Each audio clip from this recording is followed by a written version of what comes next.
മഴയ്ക്ക് നേരിയ ശമനമുണ്ട്. പക്ഷേ പ്രളയജലം ഇറങ്ങിയ ഇടങ്ങളിലെ ദുരിതത്തിന് ഒട്ടുമയവില്ല. വെള്ളം കയറി അലങ്കോലമായ വീടുകൾ താമസയോഗ്യമാക്കാൻ ഇനിയും ഒരുപാട് സമയമെടുക്കും.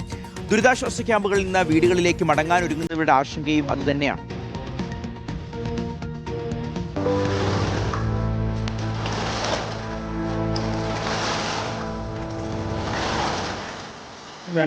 ഇത്ര ഉണ്ടായിരുന്നു, ഇത്ര വെള്ളം ഉണ്ടായിരുന്നു. നേരത്തെ ഫുള്ള് സ്റ്റെപ്പ് വരെ വെള്ളമായിരുന്നു. ഇപ്പം ക്ലീനിങ് നടന്നുകൊണ്ടിരിക്കുകയാണ്. 2018 മഹാപ്രളയമേൽപ്പിച്ച പ്രഹരത്തിൽ നിന്ന് ഏറെ പണിപ്പെട്ടാണ് ഇവർ കരകയറിയത്. അന്തിയുറങ്ങുന്ന കൂരയ്ക്കുള്ളിലേക്ക് കുത്തിയൊലിച്ചെത്തിയ ചളിയും മണ്ണും ഏറെ പണിപ്പെട്ടാണ് അന്ന് നീക്കിയത്.